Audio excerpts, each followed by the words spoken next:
3 weeks. That is genuinely all it took. 12 years of marriage. One cruel little speech about how another woman understood him in a way I never could. A front door he pulled shut behind him on his way to his shiny new life. And then, exactly 3 weeks later, that same man was standing on my porch in the rain, knocking, asking me to take him back. He did not look like a man who had found someone who finally understood him. He looked like a man who had just understood something himself far, far too late. I'm going to tell you exactly what he said at my door, and exactly what I said back. But to understand why one charming, confident man fell from "she understands me" to begging on a porch in 21 days, I have to take you back. Because the 12 years he thought he understood, and the 3 weeks that taught him he never had, are the whole story. And almost none of it was an accident. Before I tell you, I want to ask you something, and I genuinely want your answer in the comments. Has anyone ever told you that you just don't understand them?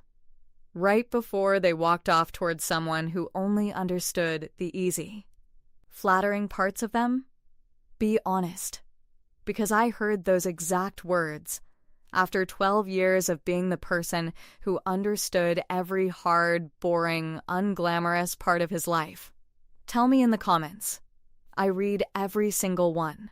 And I want to say one thing to the steady ones watching this, before the story even really begins, because I needed to hear it years ago. Being the reliable one is not the same as being the lesser one. The person who keeps the calendar, pays the bills on time, remembers the birthdays, smooths the problems, and holds the whole structure up is not boring. They are load-bearing. And the tragedy of load-bearing people is that they're so good at it that everyone, including themselves, forgets the building would fall without them. If that's you, keep listening. Because this is the story of what happens when a load-bearing wall finally decides to find out what it's actually holding up. Let me take you back to the beginning. Or really, to the end that he thought was a beginning. His name is Paul. And for 12 years, Paul was the charming one. That was simply our arrangement, the way some couples have a tall one and a short one. Paul was the face. He was warm, funny, magnetic. He walked into rooms and people lit up. And I was the other thing. The quiet one. The organized one. The one who people would say kept him grounded. Which is a polite way of saying the one who did the work. And there was a lot of work. Because Paul ran a restaurant. A nice one. A local favorite. The kind of place people thought of as his. His name was practically on the door. He was out front every night, shaking hands, being the host everyone adored. And I want to be very clear about this, because the whole story turns on it. That restaurant existed because of me. The seed money came from my family. The books were mine. I did them at our kitchen table every single night for 12 years. The relationships with the suppliers, the lease negotiation, the payroll, the licenses, the quiet phone call that smoothed things over whenever Paul's charm wrote a check his follow-through couldn't cash, all mine. Paul was the face of the restaurant. I was the foundation it stood on. He genuinely, I think, had stopped being able to tell the difference. Let me give you a picture of what 12 years of being the foundation actually looked like, because I think a lot of you are living some version of it. Paul would come home glowing from a great night out front and tell me about the regular who had hugged him, the table that had sent champagne back to the kitchen, the way the room had felt, and I would be genuinely happy for him. And then, after he went to bed, I would sit at the kitchen table and find that the great night had also come with a delivery short, a server who had quit, a tax form due in 2 days, and a check to a fish supplier that was going to bounce if I did not move money in the morning. Paul lived in the part of the restaurant that felt good. I lived in the part that kept it alive. He thought the good part was the restaurant. He never understood that the good part was the only thing he ever had to carry, and that I carried everything else so his part could stay good. When you do that for someone long enough, they stop seeing it. Not out of malice. At first. just because invisible work, done well, becomes invisible. And invisible, eventually, becomes you don't understand me. Remember the foundation. Everything in this story comes back to who was actually holding the weight. Now, the night he left. Because that is where most people would think this story starts. He sat me down at our kitchen table, the same table where I'd done his books for 12 years, and he gave a speech. He'd clearly rehearsed it. He told me he'd grown, that he needed more, that he felt like he'd been carrying us emotionally for years. And then he said the line. He said, "I've met someone. Her name is Brooke, and she understands me in a way you never have. She believes in me. She sees who I really am. She sees who I really am." I sat there at the table covered in his restaurant's invoices, and I almost laughed. Because I was, at that moment, the only person on earth who saw exactly who he really was, down to the last unpaid vendor and the last overdrawn account. Brooke saw the host. Brooke saw the charm. Brooke had never once seen this kitchen table at 11 at night. But here is the single most important thing I did in that entire conversation. When Paul delivered his big, brave, rehearsed speech about being understood, I did not cry. I did not beg. I did not argue. I just looked at him, and I nodded slowly, and I said, "Okay, Paul, if that's what you need." And I watched a flicker of confusion cross his face, because that was not the scene he'd rehearsed. He'd expected tears. He'd expected to be needed. My calm was the first crack in his certainty, and he had no idea why. There is a particular power in not performing the pain someone is expecting from you. Paul had built his whole exit around a seeing the tearful wife, the desperate "please don't go," the confirmation that he was so wanted, so central, so understood lie leaving. My calm robbed him of the entire production. He actually sat there for a moment, a little lost, and then, and this tells you everything, he got slightly annoyed. Because a man who leaves expecting to be begged, and isn't, doesn't feel relief. He feels cheated of his own drama. I almost felt sorry for him. Almost. Then I remembered the 4 months I had spent in lawyers' offices while he was rehearsing speeches. And I didn't.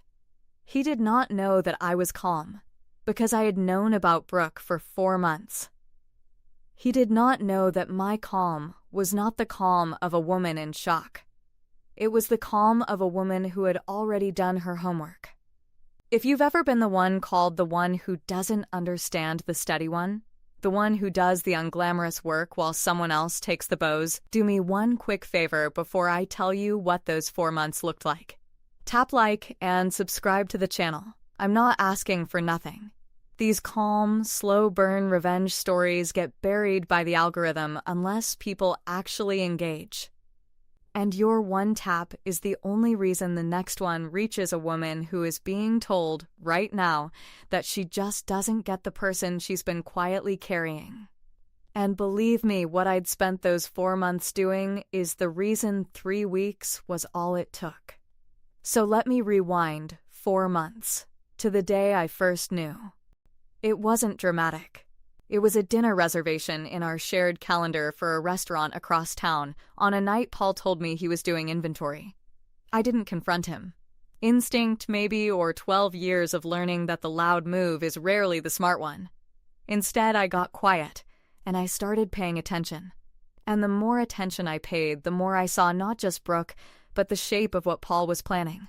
The details came together slowly. The way they do when you stop arguing with reality and start simply watching it. The inventory nights that produced no inventory.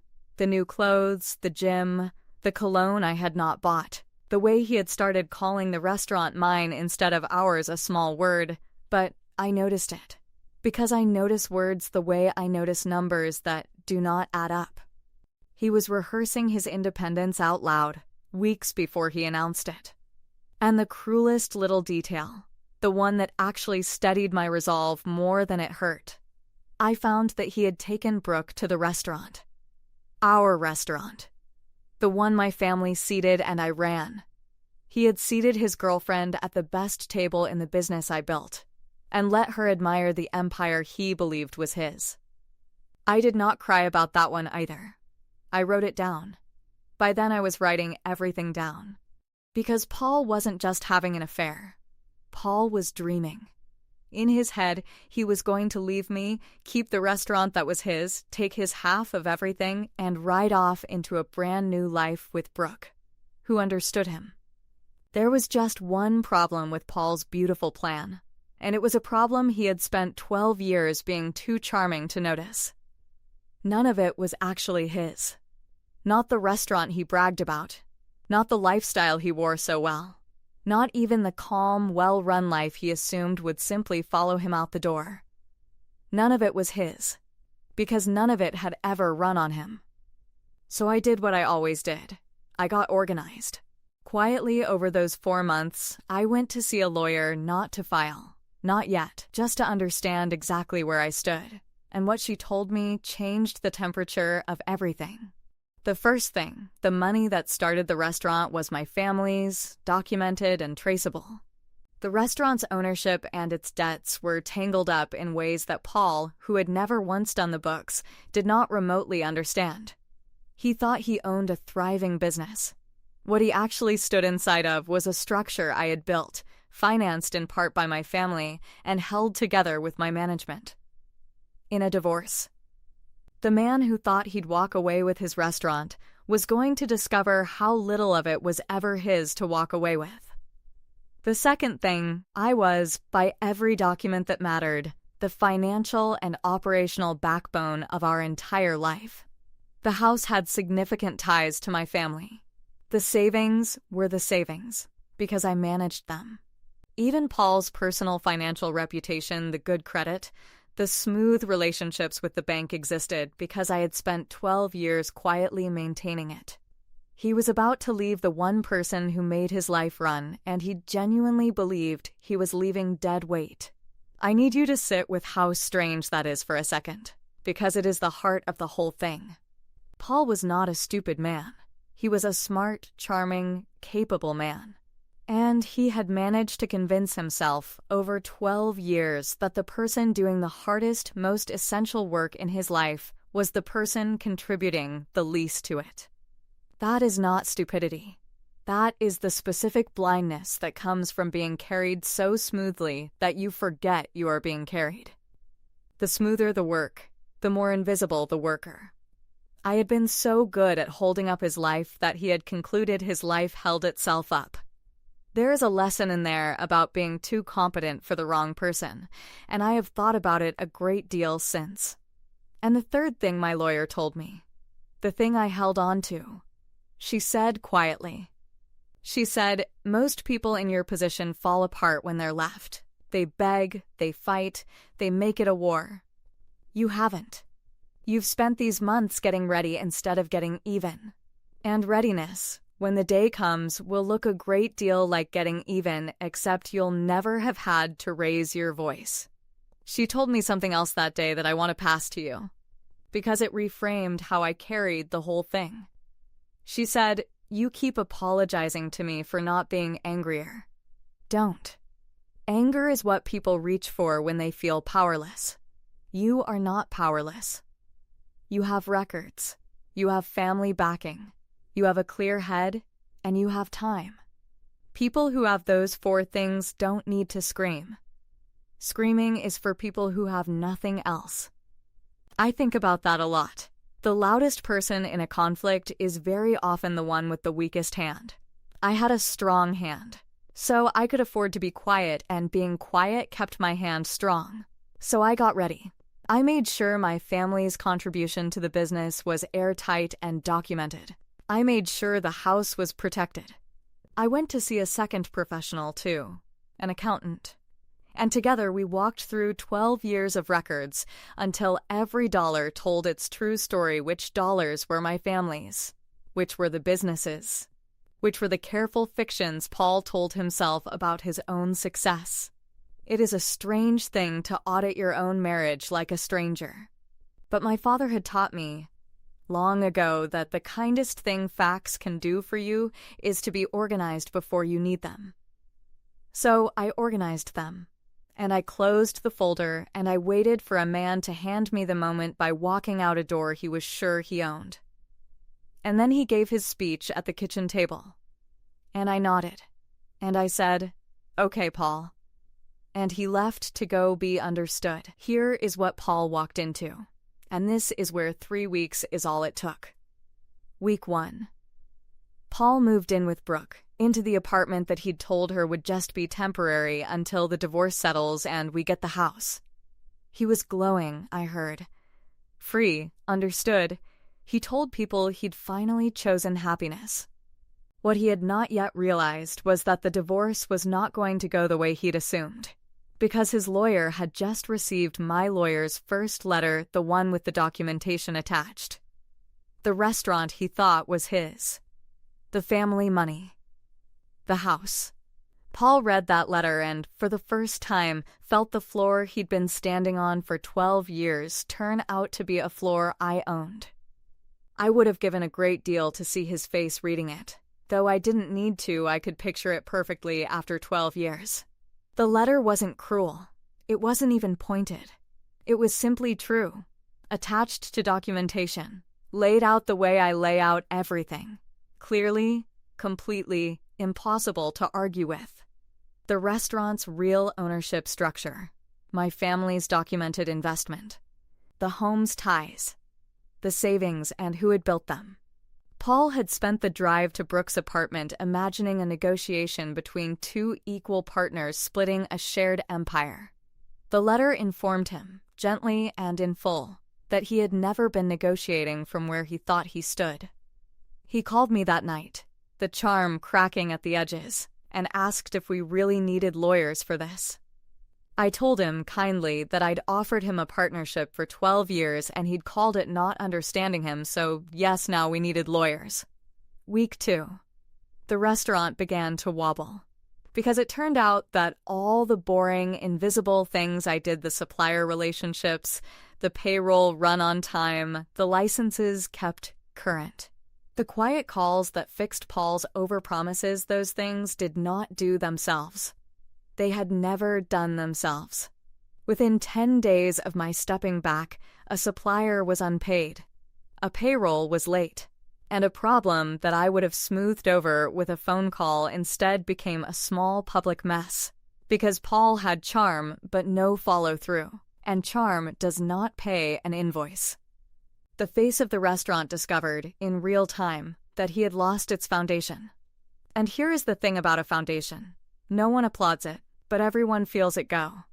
The staff felt it first, the people who had quietly relied on the fact that payroll always landed, that problems always got solved by someone somewhere behind the scenes. They didn't know it had been me. They just knew that suddenly the machine that had always run smoothly was grinding.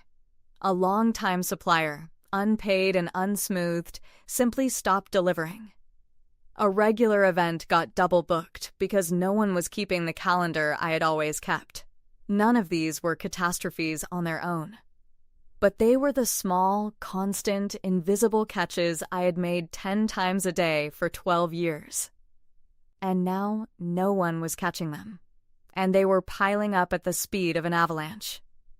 Paul stood in the middle of it, charming and helpless, finally face to face with the volume of work he had spent over a decade not seeing. And week 3. Brooke understood Paul perfectly for exactly as long as Paul was the charming, successful, generous restaurateur with the beautiful life. But the Paul who showed up in week 3 was a different man, stressed, broke-er than he'd ever admitted, facing a divorce in which he was going to get a fraction of what he'd promised her, attached to a restaurant that was suddenly leaking money. Brooke, it turned out, had understood the host. The host was gone, and the man underneath the one I had understood, and managed, and quietly carried for 12 years was not the man Brooke had signed up to understand.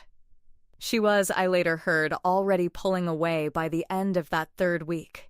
The understanding evaporated the instant it was asked to do any actual work. I heard the details later, the way you always do in a town small enough to have a favorite restaurant. Brooke had started asking Paul when they would be moving into the house she had been promised, the one that was never going to be his to give. She had started noticing that the charming, generous man took her to fewer places now, that he was tense, that he checked his phone with dread instead of delight. The version of Paul she understood had been the version standing in the middle of a life I built. Take away the life, and the man who remained was someone she had never actually agreed to understand. None of this, I want to be clear, makes Brooke a victim. She knew he was married. She sat at my table. But it is a particular kind of justice to watch someone discover that the prize they helped steal was never real to begin with. Which brings me back to the porch, and the rain, and the knock. I almost didn't open the door at all.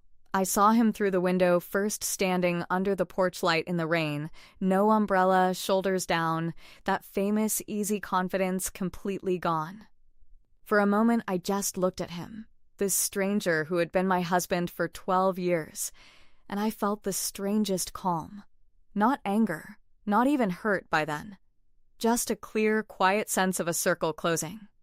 It was a Tuesday night, 3 weeks to the day, when I opened my door and found Paul standing there, soaked, smaller somehow, none of the magnetism left. He'd come to beg. And I let him talk. Because I'm not cruel. And because after 12 years I owed myself the dignity of hearing the whole thing. He told me he'd made a terrible mistake. He told me Brooke wasn't who he thought. He told me the restaurant was struggling and he didn't understand what was happening. He told me, and this is the part I'll never forget, he told me that he hadn't realized how much I did. And then he said it, the thing he'd come to say. He said, "I think I made a mistake. I think you understand me better than anyone ever has. Can we try again?" He kept talking after that, because Paul always filled silence with charm, and I let him, because it was, in a strange way, the most honest he had ever been. He told me Brooke had left. He told me he was overwhelmed by the restaurant, that things were falling apart in ways he didn't even understand. He used that word again without hearing himself understand. He told me he missed our home, our routine, the way things just worked. He never once said he missed me, the actual me, the person. He missed the way things worked. And I realized, standing there, that even now, even soaked and humbled on my porch, he was not grieving a wife. He was grieving a service he had lost access to. He had come back for the floor, not the woman who was the floor. You understand me better than anyone ever has. 3 weeks earlier, that exact quality had been the reason he was leaving. And I want to tell you, there was no triumph in how I felt. There was something quieter and sadder and more final. Because I looked at this man, dripping on the porch of a house he'd been so sure he'd take half of, begging to come back to a woman he'd called incapable of understanding him 21 days ago, and I realized he still didn't understand the thing that mattered. He wasn't begging because he'd remembered he loved me. He was begging because the new life had collapsed, and the old life had been comfortable, and he had finally noticed, the way you notice a removed floor by falling, how much I had been holding up. So, I gave him my answer. I didn't yell it. I said calmly, "Paul, you were right the first time. I do understand you. I understand you completely. That's exactly why I can't let you back in." And I told him my lawyer would be in touch about the rest. And I closed the door, gently, and I turned off the porch light, and I went back inside to the kitchen table where I had carried him for 12 years, which was finally, blessedly, just mine. The divorce was clean, because I had made it clean 4 months before he ever knew there was a war. The restaurant, what was left of its value, sorted itself out in a way that reflected who had actually built it. I kept my home and my family's investment and, more than anything, my peace. Paul, last I heard, was still charming. Charm, it turns out, is the one thing he got to keep. Brooke did not stick around to understand the rest. As for me, I want to tell you what the months after were actually like, because the satisfaction was not the part I expected. The satisfaction faded fast. Honestly, what replaced it was quieter and far better. For the first time in 12 years, the kitchen table at 11 at night held only my work, for my life, and no one else's mess. I slept. I took up things I'd quietly set down years ago. I discovered that being the steady one was not a personality I'd been trapped in. It was a strength I'd been pouring into a container with a hole in the bottom. Pour the same strength into your own life, and it turns out you build something remarkably fast. Within a year, I was steadier, calmer, and more genuinely myself than I had been in over a decade, not because I'd gotten revenge, but because I'd stopped spending my best work on someone who called it nothing. And if you'll let me leave you with one thing, not as someone who got revenge, but as someone who spent 12 years being called the one who doesn't understand by a man she understood better than he understood himself, it's this. Be very careful about who gets called the steady one, the boring one, the one who just doesn't get it. Very often that person is the foundation. And foundations are invisible right up until the moment they're removed. If someone leaves you for the person who only understands the flattering parts of them, let them go and let them learn the difference the hard way. The people who truly understand you will never call your steadiness a flaw. Only the ones who've never had to hold any weight ever do. Find the people who notice the foundation.